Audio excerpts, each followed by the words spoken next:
Welcome to another episode of Garage Talk. I almost said Sports Garage because we are taking our show on the road for the first time today, and we are at Sports Garage. Brad, James, Elorie Slater, owners of Sports Garage, and thanks for having us. This is pretty cool that we're the first garage that's not your garage, right? That you're coming to visit. I know, we're excited. So I've known you guys for a while, and I just had a hunch we'd have a good conversation because you've approached this whole business so much differently than anybody else in town that I've know, or probably anywhere else for that matter. But I think you've just got a neat story. I'd love to hear more about some of your backgrounds. We'll get into that. But maybe just for now, let's talk about the most recent things going on with COVID and how it's affected your business. Because I think there's a lot of people say either the bike business must be amazing or it's not, or what are high-end bikes selling? Are they low-end bikes selling? I think there's a lot of non-known information, and maybe you can just bring us up to date. Yeah, I think a really, really big rush in sub $3,000 bikes. Like most of the brands that I know of, anything I can get my hands on under $3,000 is sold out till September. We saw a rush in some mid price range, like $4,500 to $5,500. But really, we're still kind of dealing with the normal Sports Garage customers every day. Demo fleet going out, been super busy in the demo fleet. Still selling a lot of $500 to $7,500 bikes, as in a normal spring. Service early on, service exploded. People bringing stuff that had not been touched for 10 years, pulling stuff out of the garage. Right. Some of that's slowing down. People are now out on those bikes or figuring out other stuff to do. And then I probably get 15 calls a week looking for sub $3,000 bikes. Which there's not many of, right? There's not many, and people have called every shop everywhere and every brand, and just everybody sold out. So there was a huge rush immediately. And like I say, we picked up a little bit of business from that. But we're still tracking with our normal demos going out on the weekend, demos coming back on Monday, and doing well. We're having a good year. What brands do you carry, just for our audience to hear? Mountain bikes, we do Pivot, Yeti, Santa Cruz, and Rocky Mountain. And then on the gravel side, we have the Pivot Vault, we've got the Santa Cruz Stigmata, Parley Chewbacca, and then Open UP. Okay. And then what site, in terms of business, what are you 50-50 gravel mountain? What would you say it is? I would say we're 25-30 gravel, okay. 25-30% gravel, and 70% mountain. So when you think about the cycling industry, my perception is that gravel has been a really great growing category. Is that still the case, or is it flattening the curves now with some pandemic terms? We probably saw a little bit of spike with COVID and people getting gravel curious.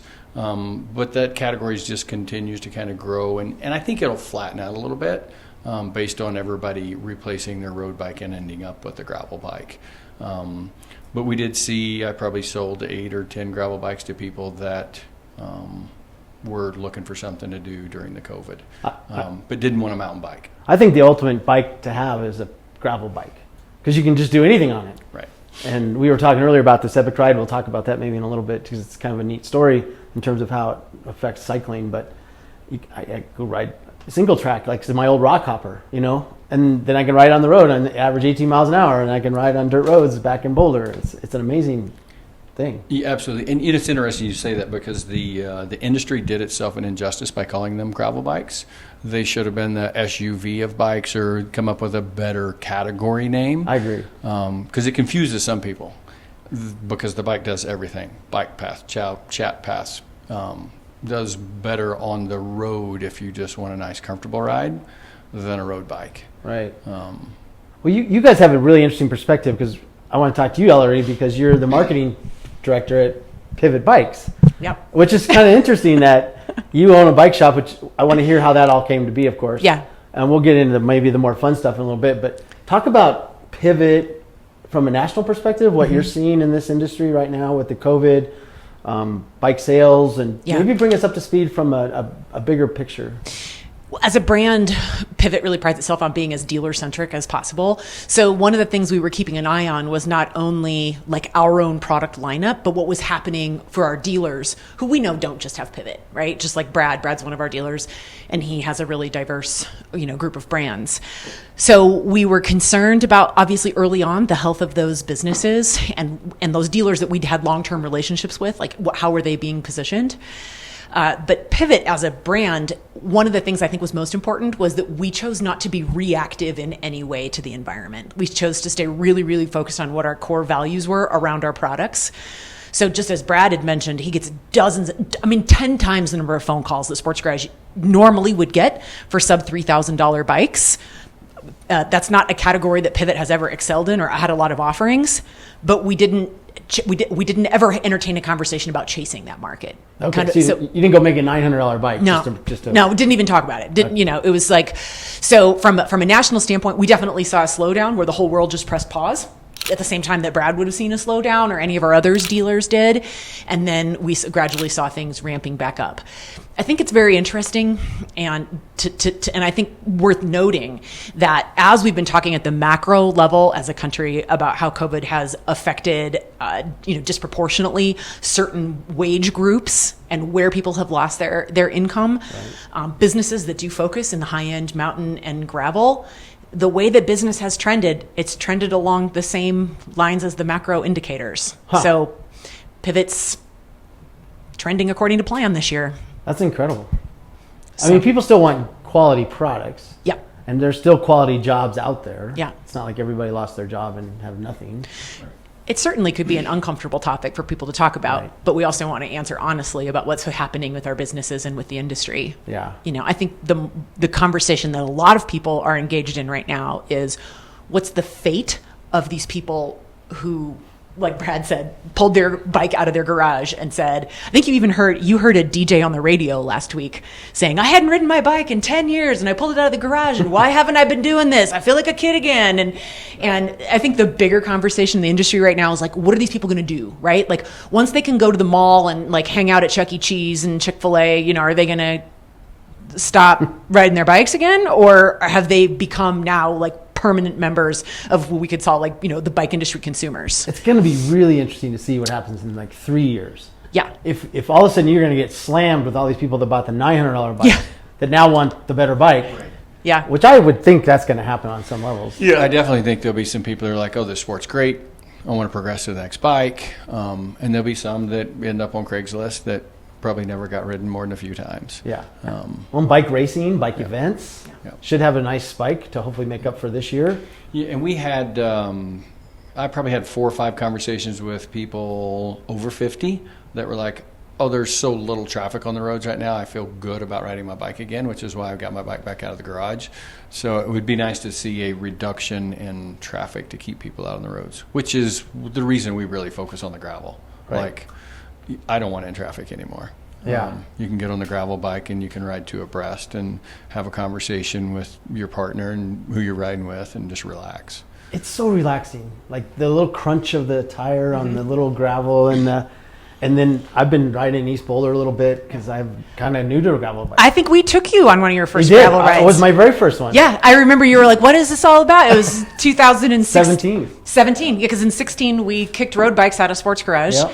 And you were like, what are you doing? And we were like, come ride with us. and I took a couple of years till I actually got a bike. And then I've been just riding out there like on 47th and Oxford and all the farms. And you see these weird scarecrows and this silo painted with sunflowers. And it's just like, oh, this is really fun. Yeah, super fun. Yeah. What's your favorite rides? What do you guys?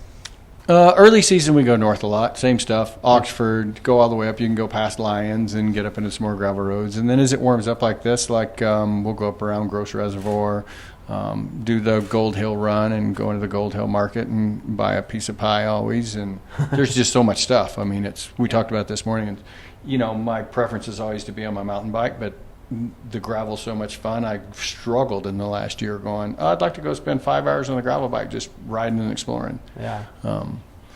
So there's just tons of it. How about you, Elorie? What's your favorite ride? It doesn't even have to be in Colorado. Oh, okay. Like, what's something you just like, it just puts the hugest smile on your Like face. I just got to get there and I got to Yeah. ride it.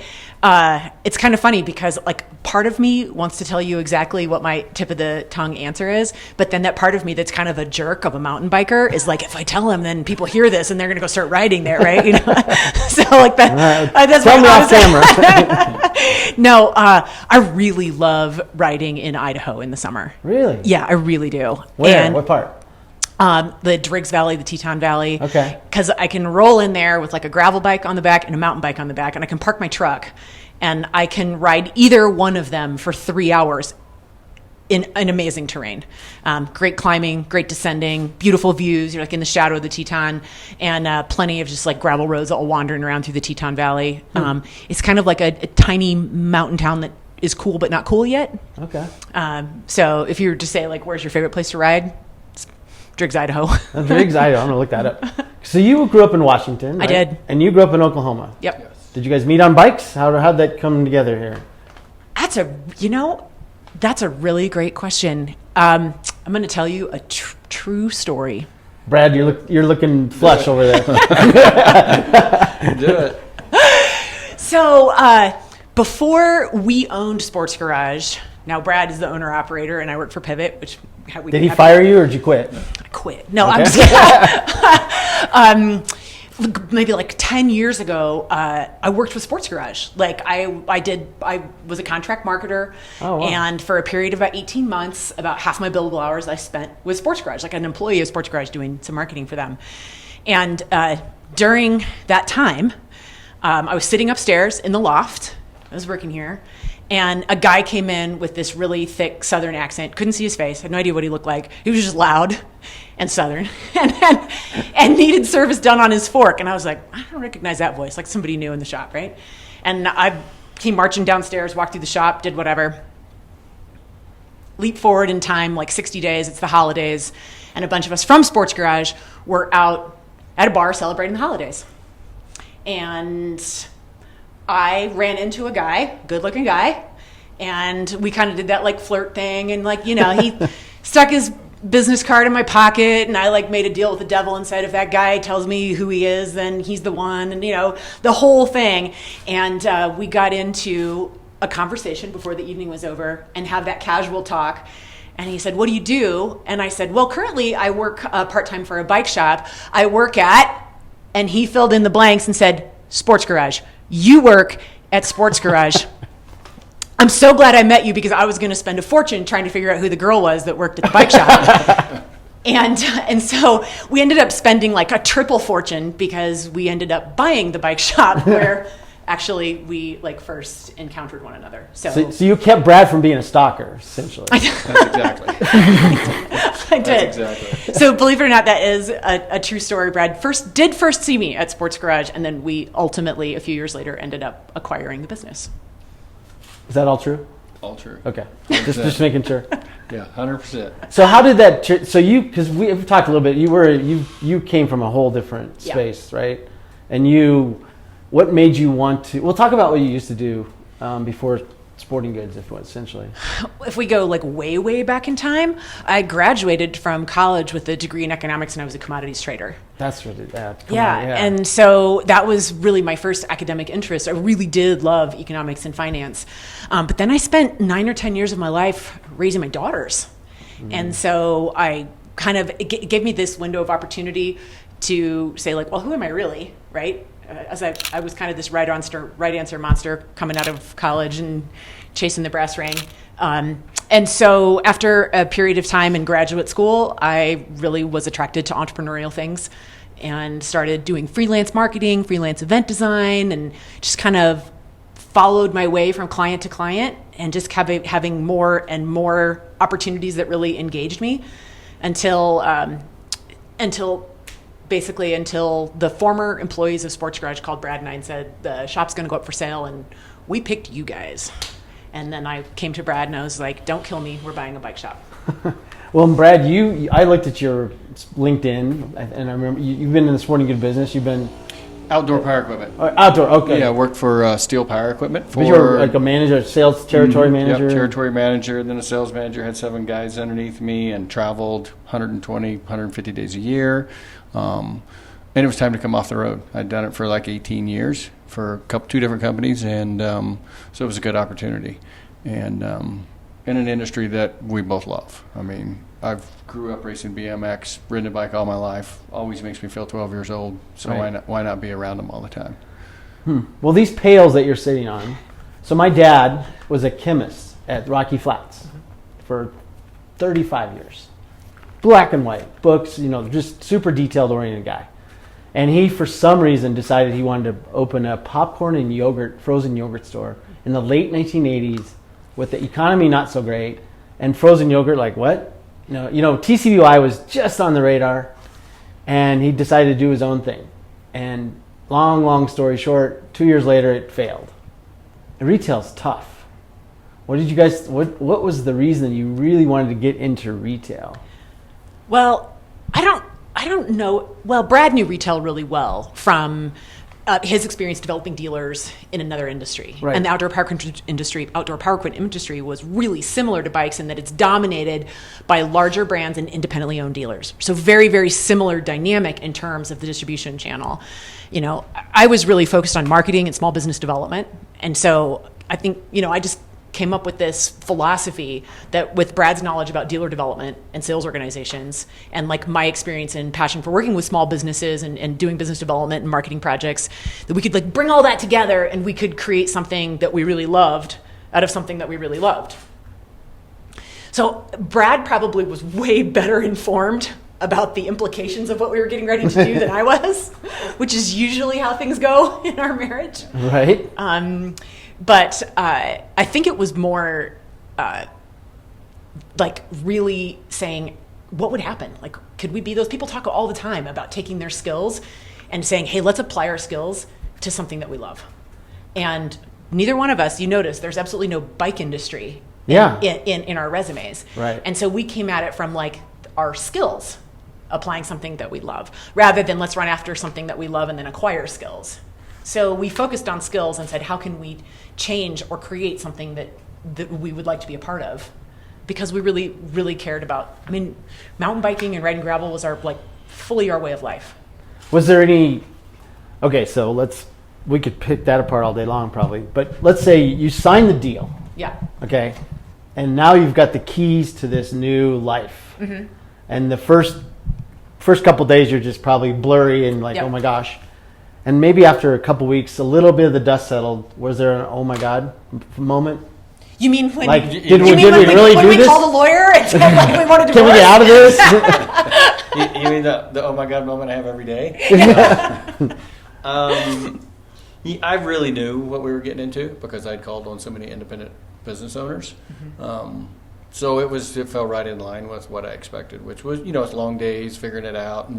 But our focus on customer service was what I always had in mind. Like, let's be the best at customer service. So, owning a business is a lot of work, there's no doubt. Was there a personal side to it that was maybe surprising? The stress maybe on your relationship or time with your kids or... our kids are older, and so they were pretty supportive. I would say, I don't want to put words in Brad's mouth. For me, I think one of the surprises was honestly how much I was going to grow, like really be challenged in new ways. And then also, I think we had these great philosophies around how we could create community and what it would look like. And then I think when it started happening, we were surprised, like, oh, that's actually happening, right? Like, and we would come home and be like, wow, I just can't believe the amazing people that we've met or the way that people are showing up to support us. You've talked before, and 303 has mentioned like the Gravalanche group rides that we do. The first time that 140 people showed up for a Gravalanche ride, we were like, we didn't have words. I was like, I didn't buy enough donuts. But the fact that people were coming and so happy and so genuinely supportive of our trying to build community, I think that exceeded our expectations for what our community would look like, and that has been one of the most positive surprises. Yeah, absolutely. How about something that maybe you knew that this was a sure thing? Like you put all the I's were dotted, all the T's were crossed, this was the best idea ever, and it just died and flopped. Have you had any of those? Yeah, one. Absolutely. It was like just one. And I have studied it enough to figure out like, why did this not work? I was convinced that we would be able to grow bike packing as a category that was as viable, like independent of itself, as full suspension and gravel. And in the first winter we were in the business, we did this really awesome bike packing night, and Nick Legan was the speaker, and Sam Johnson, and another one of our customers who does these great solo bike packing missions. There was like 80 people were just packed into Sports Garage to hear about their bike packing kits. And then we never discussed bike packing again. Really? Yeah. Didn't take off, no? Nope. Like, no, it's not. And this is what I learned is like bike packers in and of themselves are a very DIY group. And when we did this evening where we let other people who really have done a lot of bike packing talk about how they do it, that was the information they were looking for, not the products that go with it. Oh, that actually kind of makes sense. Yeah. Huh. Yeah, absolutely. They make their own bags and handlebar rolls. And, Totally. And they enjoy it. That's Yeah, part of you the make your, experience. you make your like stove out of a beer can, and Right. you take there's a certain number of zip ties you should pack with you and things like that. So, yeah, so that was like this beautiful like 3 hours at Sports Garage, and then very quiet. Yeah. Well, one thing I really admired early on, I think somehow you and I walked in and you were there and we just started talking, and you were talking about how you really took a different look at the business, and you went from probably more of we're calling it multi-sport used to be. Yeah. And there was a garage where you were mentioning before this we aired that people could come work on their own stuff, and it was like a little campus of tinkering almost. Yeah. And you've turned it into a boutique feeling bike shop. Like you don't walk in and there's not bikes hitting you in the head when you're walking down the aisles, and it's very smooth, clean and orderly. And how's that worked for you? So Talk about your sales model.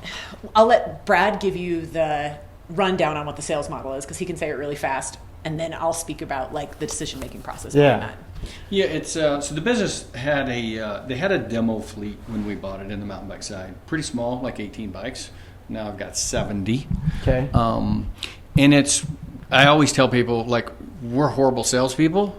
The bikes sell themselves. All we want to do is build your trust that we're going to be here for you after the sale process. So it's, we do a big demo fleet on the mountain and the gravel side. You pick a bike up on Friday, you go ride it all weekend, you bring it back on Monday, tell us what you thought. We tell you, hey, make some notes, make some mental notes. And then I've probably got 5 or 6 or 7 different models in every size for people to demo. 27.5-inch wheel, 29-inch wheel. And you figure out which bike puts the biggest smile on your face. I keep a few bikes in inventory, but most of the time, because I want you to have exactly what you want, we order the color, the drivetrain, make swaps. If you don't like a brand X brakes, we swap into a different bike or a different brand. Carbon wheel upgrades. We just customize and tweak for every customer so that when they go get on the trail, it's exactly what they want. So for the really impatient person who wants to buy off the shelf and ride today, may or may not work. Right. Totally does Which not. you're okay with, obviously. We're okay with it. Yeah. And we're generally, very rarely are we anybody's first bike. Like we sell a few people their first bike based on, hey, somebody told me to come in here and you guys had the best experience. I still want a demo, but this is my first bike. Generally, I'm somebody's 3rd, 4th, 5th, 8th, 10th bike. So they're okay waiting to go through the process to get the bike they want. And then, 10 days, 2 weeks to order exactly what they want. Yeah, because if you're not somebody's first bike, like they have a bike they're riding, right, and they're looking to replace it. So very rarely do we lose someone because they're like, well, I want it right now. They still have a bike to ride. But, the relationship that you build through the demo process, what we really hope is that people are really, really confident in what they're buying. And they should be. They should be. Even a $2,500 mountain bike is too much money for a bike that you don't love, that doesn't fit you properly, that doesn't do what you want it to do. So regardless of the price point, Brad's philosophy around customer service has created an experience that quite frankly we were hungry for. Like we would have loved to engage with a shop in that way. Mm-hmm. And some people, they like to say, oh, Sports Garage is just super, super high end, or, it's all VIP stuff. But no, not really. We just sort of turn the conversation inside out and really help our clients and our customers like answer their own questions. It's just that we have a demo fleet to help them do that. It must be pretty fulfilling. I've got to imagine that you have a pretty solid core of customers. And now, how long have you owned the shop? 5 years, almost 5 years. So you're probably starting to see them coming back through, now buying a gravel bike or maybe upgrading their mountain bike. How does that feel to have these repeat customers of such caliber? Well, it's really fun. I've never been like the face of the business. Brad's the one on the floor, and people are like mind blown that he remembers everyone's name. But that's what happens if you go through a demo process. You've seen Brad and Dan and Omar like 5, 6, 8, 9 times by the time you buy a bike. We know you. Yeah. And we know what like you liked and you didn't like. We know what your concerns are about your service. So I feel like that's probably most the rewarding part is. It absolutely is. And then, it's we like and the staff likes, like when somebody calls and they're like, hey, I'm looking for this, and I trust you to tell me what's going to be the best for me. Yeah. Like there's hundreds of products out there. Give me some advice on a tire. You guys know how I ride. And having that trust in the customers having that trust in us is a super good feeling. And then when somebody walks in the door and goes, hey, so-and-so, I've talked to 5 people and they all told me to come to Sports Garage for my next bike, is a really good feeling. So could you guys, so my parents aged about 15 years in those 2 years, but they never got away from it. Can you guys get away from the shop? And what do you love to do when you can put this all aside and just go do your own thing? Somebody asked me once, go ahead. No, you go ahead. Somebody asked me once, do you guys still like to ride now that you own a bike shop? And I literally was like, did you just ask me that question? I was like, if I don't like to ride my bike because I own a bike shop, I did something really, really, really wrong, right? Like I'm not a victim of my business. Yeah. It owns us sometimes, for sure. Sometimes Brad more than me because everybody wants to talk to Brad. But since we have owned the business, we have always taken at least 1, if not 2, like no bikes involved, legitimate vacations. That's good. We still camp. We still ride. You still hunt? That was going to be my first statement, which says what we'd like to do is we like to go sleep in a tent and get up the next morning and go ride our bike. Yeah. And we still do it. Yeah. Yeah, That's awesome. and continue to find new trails, new places to ride, just checking out new stuff. Do your kids ride? So we have 2 girls. One's 19, one's 17. They ride, but they don't, like they have their own things that they love. Like our younger daughter is a super, super avid climber. She loved that. She loves skiing more. She likes to go out on the bike with us, but she's like 2 hours max, and then you guys go do the longer ride. The older daughter is a phenomenal descender, but she knows more about mascara than any girl I have ever met, and she's currently in that phase. Oh, my daughter's the same way. I get it. She texted me the other day from Ultra and said, "Dad, someone was wearing one of your hats at the store." So they do ride with us, but we actually we never pushed them to ride. They always had the option, chose their own stuff. And the oldest one, if you took her to Winter Park or Granby Ranch and bought her a lift ticket every weekend, she'd dig it. It's really the uphill they don't like. Yeah. What do you think they would say about their parents? Oh, that's a really interesting question. That we talk about bikes too much. Totally. That's exactly what they would say. That we talk about bikes too much.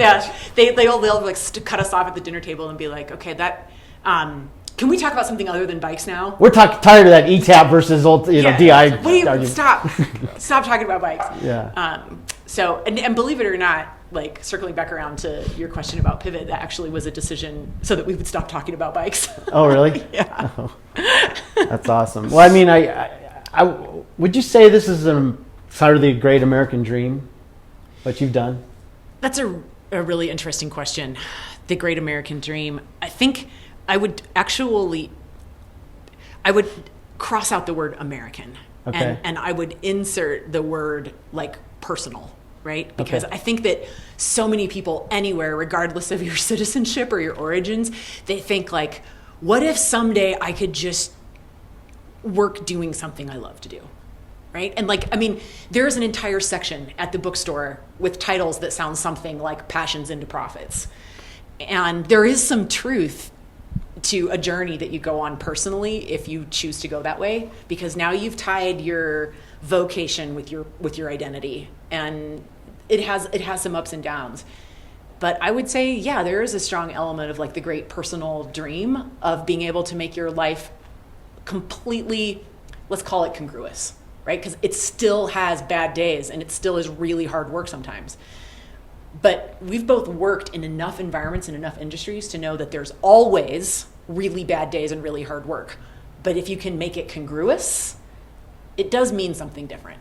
Write that word down, Kenny. Congruous. Yeah. Mark that word. I like it. That's kind of how we roll too. I mean, we're pretty passionate about this stuff too. So that's why we drag the bikes in the no. Well, let me. I think we'll wrap up a little. I'd love to talk to you guys all day, but maybe we have kind of some 3 standard questions we ask our guests, and I might know the answers to these. But first one, what was your best decision in 2020 and why, or what was it? I should say. The best for the business, or for yourself. Your best decision this year. Maybe we had one guest who said yoga, starting yoga. It could be anything. Oh, our best decision in 2020. You can answer separately. You go ahead. I'll have to think about it. Yeah.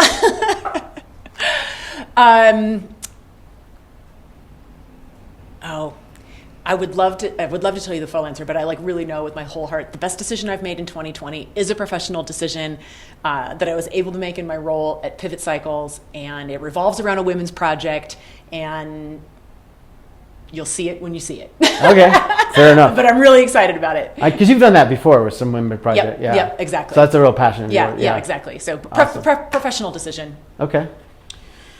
I'm a sports garage related, which was to not overreact to the whole COVID deal and just stay steady in our business. And, this is what we're going to do. And I know some shops completely abandoned their demo process and let people take bikes out. Oh, right. We built some wood stands.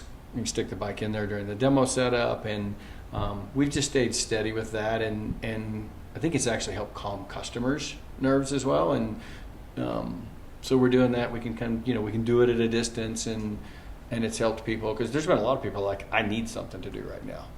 Right. I need out. I want to ride. You're like a therapist anymore. It's surprisingly, I have more conversations about people about their families than I would have ever thought. When He's like, their business. There's a lot of guys, like girls talk to their hairdresser and like guys talk to the bartender, but like guys that ride mountain bikes, like they're not hanging out at the bar drinking all night, right? This guy. That's awesome. So next question for you. Your favorite place in the world and why? Oh, we got some good ones. We'd like to travel too. Yeah, I get that feeling. Yeah, so we get our passport stamped pretty regularly. One I can think of that just totally awestruck us, and we actually bring it up all the time, is the ruins of Ephesus in Turkey. That knocked our socks off. The ruins of Ephesus. How do you spell that? Ephesus, I think. Yeah, but ruins of Ephesus. Mark that one down. It's something. It's it comes up in conversation. Yeah. Really? It made an impression on us. Yeah.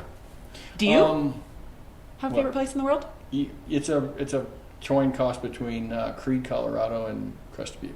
Creed, Colorado. Yeah. Really? Yeah. Two of my. Those are two different places.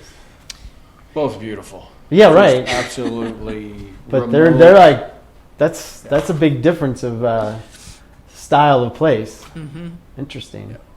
Yeah. And Crested Butte's grown a lot in the last 10 years. Yeah. When I got really acquainted with it, it was actually quite a bit smaller, and which is probably where the Creed comes in, because it's that same super high mountain, super gorgeous. Right. Yeah, it's pretty. But smaller. And last one for you guys. I don't even know what you'd answer, because I think you're doing exactly what you're supposed to be doing in life. But if you were to say maybe you had made a whole different choice, we've had 2 guests in a row that said they should have been veterinarians. Really? Yeah. Would there be another dream career that you could put your finger on if it wasn't doing what you're doing? I have a serious answer and I have a silly answer. Yeah, let's give it. So my silly answer was I would be in network marketing. I mean, that is freaking brilliant, right? It's really, really, if you're good at it, you're really, really good at it. That's my kind of silly answer. But one thing I wished I'd done, I guess I'm kind of doing it as a marketer, but I wish early on I would have figured out how to have been I think probably like a journalist, like a travel journalist, or Oh. something, you know, like. Yeah. Because I find my answer to your question, right? Like Ephesus, Turkey. And when people ask me for vacation advice, I'm like, I'll set aside 3 hours of my day to give them like the best possible You want to be the answer. Rick Steves of. Yeah, totally. I think maybe that would have been like another calling. It's funny that you say that because I would, if I could go back, I'd figure out how to make a living seeing as much of the world as I could with a backpack and a bicycle. Like, There's probably a good reason you guys are happily Yeah. married. I can Like- tell. Yeah. like if I don't get We're to shower professional for- vagabonds in disguise. Is that what you're saying, Bill? Yeah, I think something. I don't know, but you guys are from the same cloth. It seems like. Yeah, I was gonna say if I didn't take a shower for 2 weeks, I'd be okay with that. If I had a backpack and was somewhere super remote, it'd be perfect. There you go. We're not done yet. That's to come. All right. Well, hey, thanks for being on Garage Talks. It's been a pleasure. Thanks for having us. hosting us. First time out of the garage in Arvada, and here we are in your garage. Well, That was thanks awesome. for having us. Yeah. It was really fun. So, thank you. You're welcome. All right.